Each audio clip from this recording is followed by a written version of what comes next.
Assalamualaikum, Pok. Maaf nih, pesanan sayurnya. Berapa ini? Ya, kangkung sama bayam 2 miliar dah. Emang mahal amat? Mahal, sekarang semuanya mahal. Masa orang kecil kagak boleh menghayal punya duit banyak? Ya itu ya. Bang Iing. Neng Ada Naya. di sini. Loh, Bang, ngomong-ngomong gerobaknya kemana bang? Gerobak di jauh. Parkir Parkir. di Terminal 3 biasa. terminal Keluar, tiga. iya. Wah, Tumben ini ngumpul di kampung sini.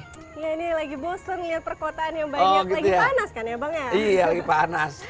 Nah, politisi kali ini istimewa karena politisi kali ini adalah pelawak yang cukup melegenda di era 90-an. Langsung aja dengan Deddy Gumelar alias Bang Miing. Bang Miing, Iya. apa kabar Bang Miing? Alhamdulillah sehat, Naya, sehat. Bentar ya, Pok. Minta teh apa? Tawar? Hah? Tawar atau manis? Tawar. Paling enak emang ditawar semuanya. Iya, ya. Sering ditawar nggak Bang Miing?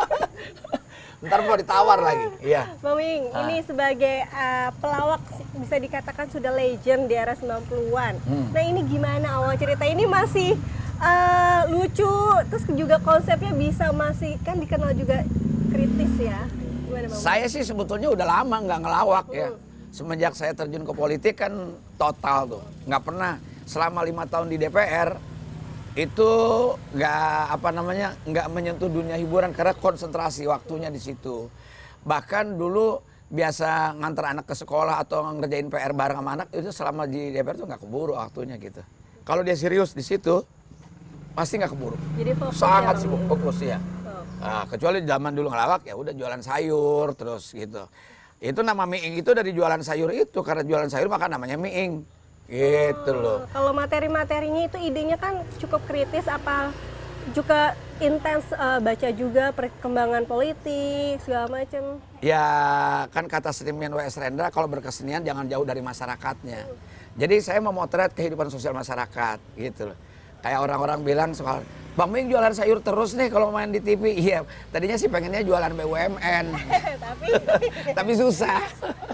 Selain Bang Miing, spesial juga udah ada Davi nih. Ya. Bisa diceritain Davi ini anak keberapa Bang Miing? Anak paling kecil, Paling anak kelima, kecil. anak bungsu. Anak bungsu ya. Oh, gitu. Mau nanya langsung nih ke Davi. Davi ini punya ayah seorang pelawak di rumah. Sebenarnya lucu juga enggak sih? Atau malah kebalikannya galak?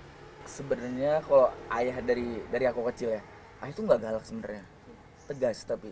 Mau ikut jejak ayah di politik atau entertain? Dia kan nyanyi, ngeband. Saya tawarin kenapa nggak jadi pelawak. Dia bilang katanya pertama ngelawak susah. Terus dia ngerasa lebih ganteng dari saya. Bener ya? Bukan itu sebenarnya. Wah, perdebatan nih. Pelawak tuh emang susah, memang susah. Knowledge-nya harus banyak, gitu. Jadinya kayak, aduh nanti dulu deh. Kalau nggak ada otaknya susah. Betul. Nggak karena mungkin kalau sekarang sih anak-anak terencana karena banyak pelawak muda nih stand up komedi Iya. atau apa. Mereka kan lebih ke anak-anak terdidik secara akademik. Kalau saya dulu kan ngelawak itu karena kepepet dero gitu. Nggak pepet dulu. Oke, Bang Miing ini balik lagi ke Bagito. Sosok Bagito juga tidak terlepas dari sosok warkop. Bisa ceritain nggak sih seperti apa dulu pengalamannya? Ya alhamdulillah kurang lebih tahun 82 saya itu menjadi stafnya warkop. Kurang lebih selama 6 tahun. Mungkin kalau dibilang menjadi scriptwriter tuh terlalu gaya lah. Saya mengerjakan serabutan apa saja. Ngurusin kontrak juga, nyari bahan lawakan juga di warkop itu dulu gitu. Jadi kalau ada orang begitu hampir gaya-gayanya mirip warkop zaman dulu gitu. Saya kira memang tidak bisa disalahkan karena saya banyak mengadopsi ilmu-ilmu orang-orang 3 orang yang hebat-hebat itu, almarhum Mas Kasino, Mas Indro, Mas Dono gitu. Jadi saya banyak belajar dari mereka karena saya punya kesempatan kerja ya. Saya ngurus warkop itu dari mulai proses kontrak sampai ke lokasi, sampai dalam tanda kutip gaya-gayaannya riset, melakukan riset atau survei, kira-kira penontonnya siapa sih gitu loh. Company-nya apa? Karena warkop itu marketnya kan korporasi ya. Corporate ya, perusahaan-perusahaan dulunya itu. Jadi saya belum pernah nganter warkop manggung di pemerintahan gitu. Nggak berani kayaknya. pemerintah karena kritis kan warkop itu. Berarti benar-benar harus punya intelektual yang luas juga. Ya paling tidak wawasannya harus ini. Dan punya kesadaran, ada kemauan, ada minat gitu loh. Nah kebetulan saya orangnya seneng baca, seneng belajar gitu. Jadi terus. Nah budaya ini, kebiasaan warkop ini yang tanda kutip kehati-hatian kalau dia. Kalau warkop kalau kira-kira sanggup dia terima order itu. Kalau enggak dia enggak. Dia nggak mau ambil spekulasi yang kira-kira ambil risiko yang memungkinkan bakal merusak reputasi atau apa gitu loh. Sangat hati-hati begitu ya Bang? Ya, jadi saya kira itu bisa diambil pembelajaran. Sehingga saya sampai membawa Bagito pun seperti itu, Naya gitu loh. Bang Miing ini juga saya sempat baca cukup banyak kesan yang menarik Bang Miing dan juga Mas Kasino. Ya. Karena istilahnya membawa Bang Miing menjadi seorang Miing Bagito Sekara. Itu apa yang paling berkesan Bang Miing? Saya nggak, kalau cerita tentang Mas Kasino, saya akan merusak suasana. Saya nggak bisa nggak nangis, nggak bisa. Kenapa? Pada saat saya posisi nganggur waktu itu, Bagitonya belum laku gitu ya. Kita mengais-ngais lah, saya di Din Unang Ngamen, di Night Club, Ancol, di mana saja ada panggung-panggung hiburan kami dari pintu ke pintu. Kalau Ebit bilang, Ebit GAD itu dari pintu ke pintu, ku coba tawarkan nama, itu betul-betul. Bawa foto, kami datang, Pak kami kelompok lawak, kami ingin dapat kesempatan di sini. Berapapun dibayar kita main. Itu betul-betul itu. Selama 8 tahun kami itu mencoba menjajaki, membawa karir Bagito ini. Sebelum kerja sama warkop. Satu ketika warkop ada pertunjukan di Kuningan. Di Kuningan di Gedung Wanita tuh. Lalu saya hadir. Gitu loh. Hadir ketemu dengan warkop di situ. Saya tahu apa? Saya hadir di situ karena saya diajak oleh teman pemain band. Doni. Itu saya cuman disuruh bantuin dia bawain alat-alat, bawa gitar, bawa apa gitu. Jadi rodis lah. Jadi kru lah saya itu. Ketemu Mas Kasino. Nah, kebetulan Mas Kasino tahu bahwa saya itu Bagito. Bagito itu dikenal di kalangan pelawak dulu. Kelompok lawak yang kalau lomba nggak pernah kalah. Pasti kita juaranya. Ngobrol lah di belakang panggung sama Mas Kasino. Hari itu Mas Kasino menyelamatkan makan siang saya. Setelah mereka bagi-bagi honor dengan PMR, lalu saya dikasih selembar uang 10.000 rupiah. Ini buat lo makan, dan saya selamat bisa makan siang hari itu. Sampai satu ketika, manggung pertama saya ikut ke Hotel Borobudur manggung. Sampai ditanya oleh Mas Kasino, lu punya batik nggak? Enggak. Bagaimana orang nganggur punya batik bagus? Gini, manggilnya Dedi, Ded, gini Ded. Warkop itu kelasnya di hotel-hotel besar. Jadi lu kalau ikut kita, lu pakaiannya juga performan harus bagus dong. Nggak ada Mas. Sepatu pun nggak ada, cuma sepatu kait butut gitu loh. Sepatu celana juga nggak ada celana bahan, celana jeans biasa gitu. Akhirnya apa? Dia keluarkan koleksinya. Sepatu, boleh nyebut merek ya. Saya tidak mungkin kebeli saat itu. Sepatunya Charles Jordan. Saya nggak tahu. Lalu disiapkan batik pakaiannya Mas Kasino itu Prayudi yang terkenal itu. Saya pakai agak kebesaran sedikit nggak apa. Saya didandani sama Mas Kasino. Gitu. Lalu saya menyiapkan materi panggung di Borobudur dan berhasil alhamdulillah. Dari situ saya dibawa pagelaran guru terus akhirnya kemana-mana. Saya potong satu ketika Bagito jadi. Di radio menjadi populer, lalu di TV juga sudah dapat kesempatan, sudah masuk, dan saya sudah mampu membeli sepatu. Satu ketika Mas Kasino ulang tahun, saya belikan sepatu Ethan Eichner. Pada saat itu populer banget, merek lah ya. Saya belikan, di ulang tahun saya datang,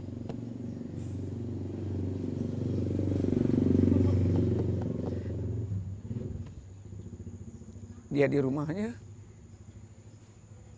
Mas, selamat ulang tahun. Kadonya saya nggak bungkus sengaja biar kelihatan mereknya, agar dia bangga. Dia tahu saya udah punya uang, saya kasih. Apa nih, Dad? Saya hanya ingin menebus ketika Mas Kasino ngedandanin saya pertama kali dengan sepatu bermerek. Sekarang saya bisa belikan Mas sepatu ini gitu loh. Dia peluk saya, dia nangis. Dia nangis. Dad, sekarang giliran lu. Gue bangga sama lu. biarkan Warkop menjadi raja film, dia bilang. Dan lu jadi raja televisi. Karena saat itu satu-satunya pelawak yang punya program televisi sendiri hanya baru kita gitu. Dan saat itu Bagito sudah dibayar 1,6 miliar rupiah dengan dolar 1.200. Saya ingat betul. Artinya bahwa mungkin saat itu heboh di koran-koran, di halaman-halaman koran dulu. Karena Bagito dulu punya keberanian untuk mengungkap manajemen di luar panggungnya. Bahwa kita harganya rate-nya sekian. Dan kita ditulis pertama oleh koran bahwa Bagito dibayar 1,6 miliar. Di root RCTI-nya waktu itu adalah Peter Gonta. Itulah sedikit perjalanan saya. Betapa saya kedekatan dengan Warkop. Kasino Allah bukan hanya sekedar juragan saya. Pak Indro bukan hanya sekedar juragan. Mas Dono juga demikian. Mereka adalah guru saya, orang tua saya. Saya nggak yakin perjalanan saya sampai hari ini kalau tanpa mereka mengangkat bagaimana memberikan ruang pada saya sehingga saya bisa tingkatkan derajatnya itu aja. Kalau Bapak tersenyum itu adalah ibadah untuk Bapak. Kalau Bapak berkenan tersenyum itulah amal jariah untuk Bapak. Karena kalau saya bicara di sini Bapak diam saja, kanan kiri Bapak tidak berani apa-apa. Pecah.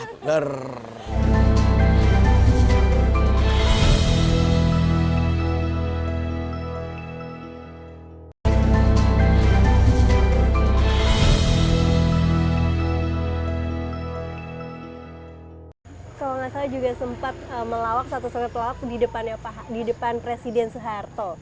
Ya. Gimana perasaannya? Itu sudah populer betul. Bagito sudah betul-betul. Ternyata yang menggemari Bagito itu adalah salah satunya adalah mendiang Ibu Tien Soeharto. Karena kami manggung itu punya acara khusus itu di televisi miliknya Mas Bambang, putranya. Bambang Tri. Satu ketika hari Ibu jam 11 malam saya ditelepon oleh Pak Suryadi Sudirja. Saat itu Gubernur DKI. Ing, lagi di mana kamu? Di rumah Pak. Jam 11 malam. Bisa nggak ke rumah? Ke rumah dinas. Jam 11 malam saya berangkat. Dipanggil Gubernur, takut ada apa-apa kan. Panggil. Sampai ke situ saya disiapkan buku setumpuk. Buku PKK. Ini baca. Kamu manggung tanggal 22 Desember, hari Ibu. Diminta oleh Bu Tien Soeharto. Di situ ada Ibu Suryadi. Oh baik Pak. Waduh gemeter kita. Langsung malam itu juga telepon Didin, telepon Unang. Waduh nyanggup nggak kita. Dan itu kan di hadapan presiden itu kan bukan panggung yang biasa. Penuh dengan kecemasan. Dan saat itu tahu sendiri zaman Orde Baru. Jangan katanya berhadapan dengan presiden, kita mendengar namanya saja kita rasanya udah keringetan gitu, deg-degan gitu. Waduh ini. Akhirnya di depan gubernur, ya, baik Pak, coba saya pelajari gitu.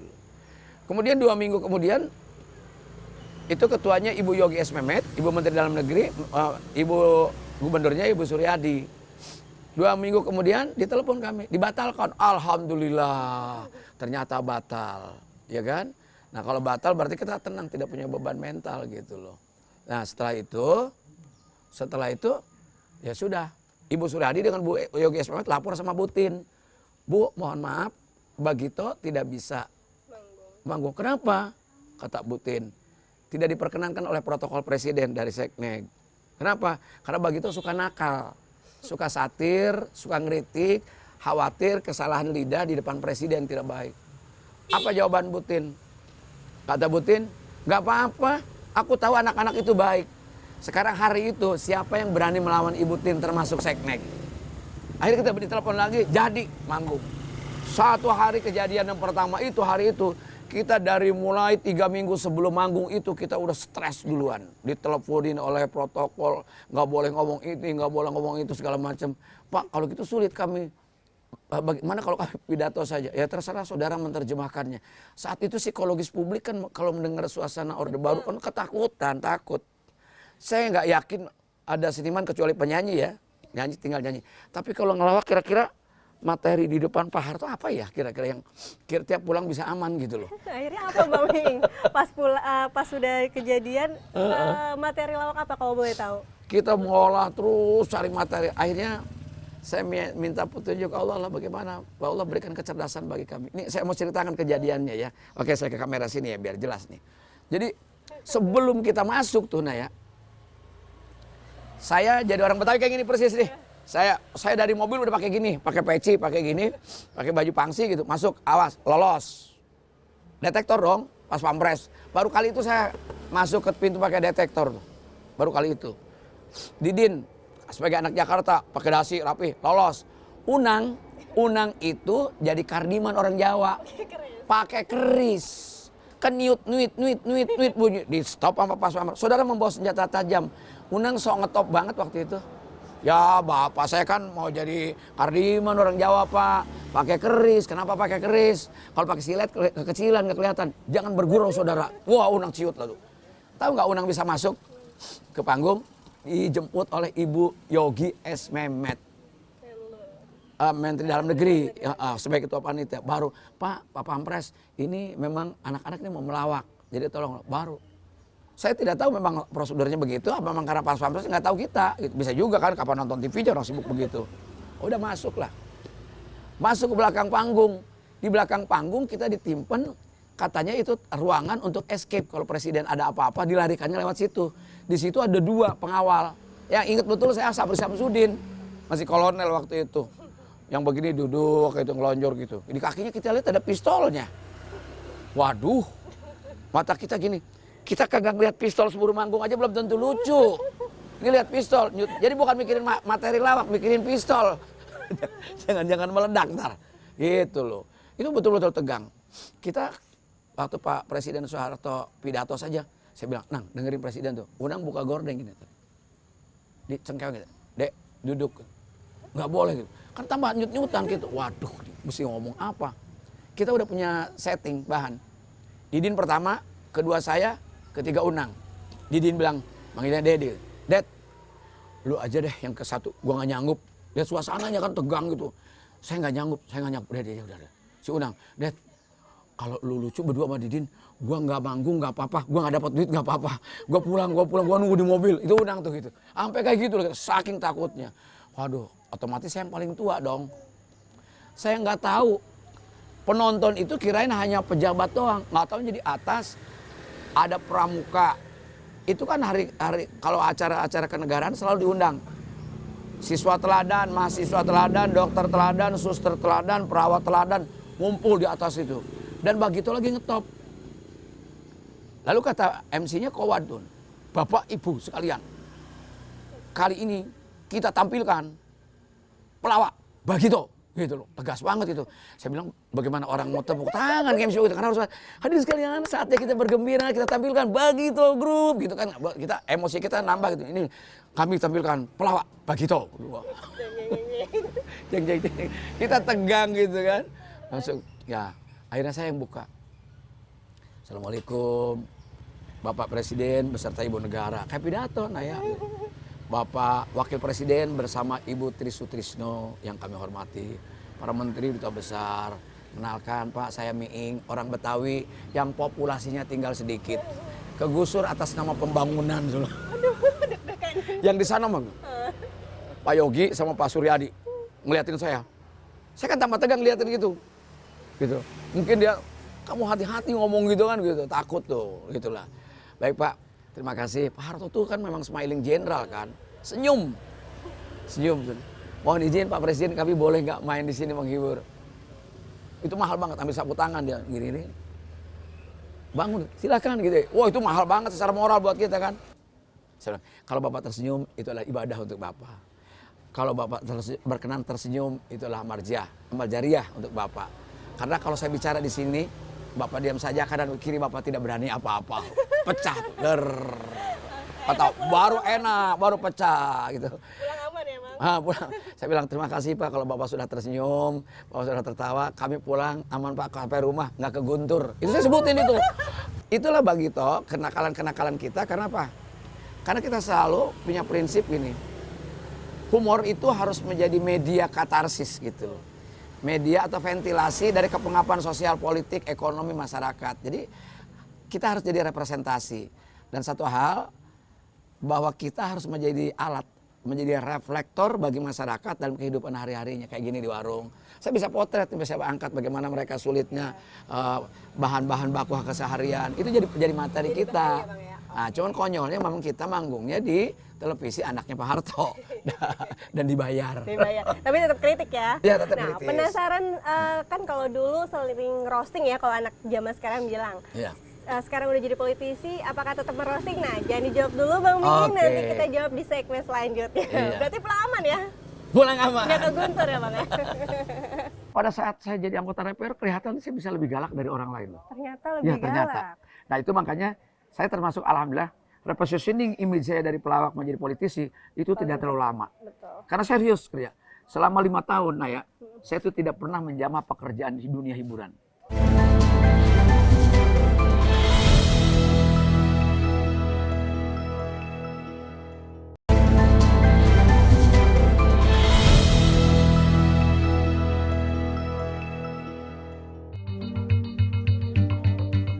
Deddy Miing Gumelar atau yang akrab disapa Miing Bagito merupakan artis sekaligus politisi kawakan yang bergabung ke Partai Besutan Anies Mata dan Fahri Hamzah. Miing juga pernah jadi kader PDIP dan berhasil menjadi anggota DPR RI periode 2009-2014. Lalu, apa langkah Miing maju kembali menjadi calon legislatif di Dapil 6 Kota Bekasi dan Depok?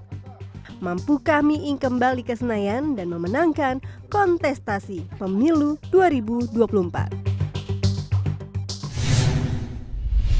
Bang Miing, Ya, ini kan sejak kapan pindah ke politik nih? Banyak yang nyinyir nggak sih? Udah nggak laku nih. oh iya, Bang Miing. saya tahun 2008 saya masuk ke ya masuk tentu, tapi diminta oleh Pak almarhum ya, Pak Taufik Kimas untuk masuk ke PDI. Dulu saya sebetulnya tahun 2003 sendiri udah diminta jadi bupati di Lebak. 2005 diminta jadi wakil gubernur di Banten oleh Pak Taufik. Karena PDI kan pemenang pemilu waktu itu kan. Nah, teman saya tidak bersedia karena saya yakin kok saya tidak mampu jadi bupati atau jadi wakil gubernur. Kenapa? Butuh ilmu sendiri. Nggak bisa, nanti pertanggungjawabannya repot. Maka untuk itu saya bilang jadi anggota DPR saja deh gitu. Lalu alasannya pindah ke Gelora, kemarin kan PDIP juga partai besar, PAN juga. Ini Saya kenapa, Bang? secara jujur memang 2014 habis. Setelah itu saya oleh partai itu tidak diperkenankan lagi masuk ke DPR melalui PDI Perjuangan. Mungkin ya prestasi yang tidak cukup menggembirakan mungkin. Atau saya tidak tahu, yang jelas saya tidak lagi bisa masuk ke sana, ke DPR waktu itu ya. Lalu saya harus berjuang itu harus cari tempat lain. Saya agak sulit hidup dalam dunia yang terkungkung penuh tekanan, mungkin tidak terbiasa. Seniman itu kan merdeka gitu loh, itu aja saya kira. Kalau nggak salah itu nggak sengaja ya, tiba-tiba dipasangin baju. Ya, ini mesti konyolnya Pak Fahri Hamzah nih. Saya udah lama dari zaman Garbi udah bergaul, udah komunikasi dengan mereka, pulang pergi. Satu ketika saya ke DPN itu Dewan Pimpinan Nasional atau DPP lah kalau partai lain. Ketemu sama Fahri. Ji, ente belum punya baju Gelora? Belum. Ini cobain. Dengan tidak sadar dipakein sama Fahri, dipakein gitu. Yuk kita selfie. Udah selfie, dia naikin ke Twitternya dia. Jutaan orang menonton kita dan kita nggak bisa menghindar. Pertanyaan orang kan, lu dijebak dong? Enggak sih. Bang Miing, ini pengen lihat langsung gimana sih Bang Miing kan ke Dapil, caranya untuk bisa merebut hati rakyat lagi supaya bisa maju lagi ke Senayan. Nah, ini kita di Dapilnya Bang Miing nih ya. Ini kita lagi. Ini kita kerja bakti bagaimana mengantisipasi besok musim hujan. Sekarang kan sudah masuk musim hujan. Agar tidak banjir, maka apa? Kan jujur aja, budaya gotong royong kayak gini tidak semua di daerah perumahan yang lain. Cukup diserahin sama Pak RW, nanti Pak RW nyuruh orang. Nah, ini kan masyarakat terjun. Bapak-bapak kita lihat tokoh-tokoh di sini bekerja sama dengan bapak-bapak yang lain bekerja. Ini saya kira contoh yang baik. Ini budaya yang dimiliki Indonesia sebetulnya dari dulu yang begini ini. Jadi gitu ikut langsung ke warga. Jadi ya saya bukan karena sama Naya saya turun ke bawah ini, karena hari-hari juga begini gitu. Bang, ini penasaran kalau di DPR juga masih suka ngelucu nggak, atau juga sebagai politisi masih suka satir juga nggak sih ke sesama pejabat? Kalau di DPR pasti selama 5 tahun dulu 2009 sampai 2014 saya nggak pernah ngelucu tuh, karena kalau saya ngelucu kan udah nggak mungkin lucu kalau lucu sama teman-teman yang lain. Kalau satir-satir atau memberikan kritisi masukan kepada para pejabat lain pemerintah itu masih dilakukan, Bang? Kalau sebagai pejabat waktu itu pertama punya hak imunitas gitu ya. punya kekebalan kalau kita lagi memperjuangkan rakyat, nggak perlu satir. Satir itu kan sindiran gitu ya. Betul. Kalau kita langsung aja mengkritisi itu langsung aja. Tapi dengan khasnya Bang Miing juga Tentu ya. ada pasti, tapi yang justru saya takut kalau kita bercanda dianggapnya tidak serius. Iya, Justru- gara-gara image itu. Pada saat saya jadi anggota DPR kelihatan saya bisa lebih galak dari orang lain. Ternyata lebih ternyata. galak. Nah itu makanya saya termasuk alhamdulillah repositioning image saya dari pelawak menjadi politisi itu tidak terlalu lama. Apakah juga pernah merosting dalam arti memberikan kritikan dan juga masukan kepada beliau-beliau ini? Secara kan Bang Miing cukup banyak pengalamannya terhadap. Saya kira saya sih masuk di dalam penasehat TKN ya, tapi hampir ratusan orang penasehat yang dinasihatkan 2, saya nggak kebagian nasihatin juga kayak.